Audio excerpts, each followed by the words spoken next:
حضرت علی امیر المومنین علیہ السلام کا دستور تھا کہ آپ 2-3 روز بعد کوفہ سے باہر تشریف لے جاتے تھے اور وہاں بیٹھ کر دریا کا انتظار فرماتے۔ ایک روز کا ذکر ہے کہ آپ دریا کے نظارے میں مشغول تھے کہ آپ نے دور سے ایک کشتی کو آتے ہوئے دیکھا جس میں ایک جوان بیٹھا ہوا تھا۔ نوجوان کشتی سے اتر کر حضرت علی علیہ السلام کی خدمت میں حاضر ہوا۔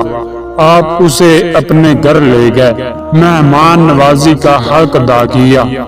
اس کے بعد اس سے دریافت کیا کہ تم کہاں کے باشندے ہو اور اس شہر میں کس طرح آنا ہوا؟ جوان نے جواب دیا کہ میں یمن سے آیا ہوں۔ یمن میں 2 بادشاہ ہیں، ایک مسلمان اور دوسرا کافر۔ میں سبزی فروش ہوں۔ میری دکان کافر بادشاہ کے محل کے دروازے پر ہے۔ اس کی ایک لڑکی ہے جو بے حد حسین و جمیل اور خوبصورت ہے۔ ایک روز بناؤ سنگار کر کے حمام میں آئی۔ جب مجھے دکان پر بیٹھا دیکھا تو اپنا برقع الٹ دیا۔ اس کا چہرہ دیکھ کر میں اس قدر دیوانہ ہو گیا کہ اس کی صورت دیکھے بغیر مجھے چین نہ آتا۔ الغرض کہ میں ہر روز سبزی پہنچانے اس کے محل میں جاتا۔ آہستہ آہستہ محل کے دربان میرے اس حال کو تاڑ گئے اور مجھ پر محل میں آنے کی پابندی لگا دی گئی۔ اس ممانعت پر میں پکار اٹھا، گریبان چاک کر ڈالا۔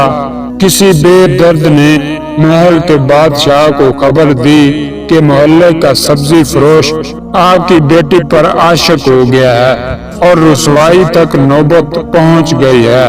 جب میری نوبت اس کے عشق میں لا علاج ہوئی تو ایک دن میں نے بادشاہ کے حضور میں اس کی لڑکی کی خواستگاری کی۔ بادشاہ نے جب یہ بات سنی تو نہایت غصہ میں آ گیا اور مجھے سولی پر چڑھانے کا حکم دیا۔ میرے لبوں پر بے اختیار دعا آئی۔ یہ دعا کارگر ثابت ہوئی اور بادشاہ کا پیادہ آیا اور اس نے کہا کہ سبزی فروش کو بادشاہ نے طلب کیا ہے۔ اس طرح میں بادشاہ کے حضور میں پیش ہوا۔ اس کا وزیر بڑا عقل مند تھا۔ اس نے بادشاہ سے کہا کہ اسے معاف کر دے، میں اس کے ذمہ ایک ایسا کام لگاتا ہوں جس کا پورا ہونا ناممکن ہے۔ وزیر مجھ سے مخاطب ہوا اور کہا کہ کیا تو اس شہزادی سے شادی کا خواہش مند ہے؟ میں نے عرض کیا کہ دل و جان سے، خواہ اس کے لیے مجھے جان کی بازی ہی کیوں نہ لگانی پڑے۔ اس نے یہ شرط رکھی کہ تم علی ابن ابی طالب علیہ السلام سے مقابلہ کر اور اس کا سر اتار کر لا۔ اگر تو نے یہ بات پوری کر دی تو تجھے بادشاہ دمادی کے شرف سے ممتاز کرے گا اور تجھے اس کی حکمرانی بھی عطا کرے گا۔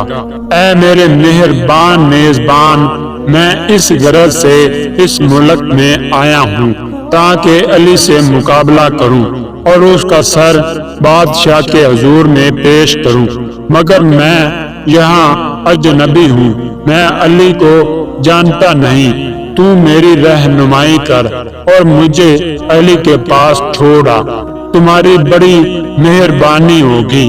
امیر المومنین حضرت علی علیہ السلام نے فرمایا، یہ کام بہت آسان ہے، میں تیری رہنمائی کروں گا اور تجھے اس کرب سے نجات دلاؤں گا۔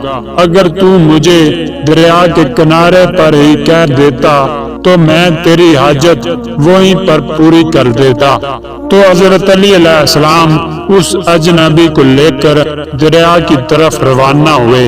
کنارے پر پہنچ کر آپ نے اپنی ذوالفقار اس اجنبی کے ہاتھ میں دے دی اور فرمایا کہ میرا سر کاٹ لے، میں ہی علی ابن ابی طالب علیہ السلام ہوں۔ اجنبی یہ دیکھ کر بڑا حیران رہ گیا، فوراً تلوار ہاتھ سے چھوڑ دی اور آپ کے قدموں میں گر کر عرض کرنے لگا، آپ جیسے بلند اور اعلیٰ اخلاق کے مالک پر ایک تو کیا 1000 شہزادیاں قربان کرنے کو تیار ہوں۔ میں نے آج سے اس شہزادی کا خیال دل سے نکال دیا ہے۔ میں دل و جان سے آپ کا غلام ہوں، میں آپ کا آستانہ چھوڑ کر کبھی بھی نہیں جاؤں گا۔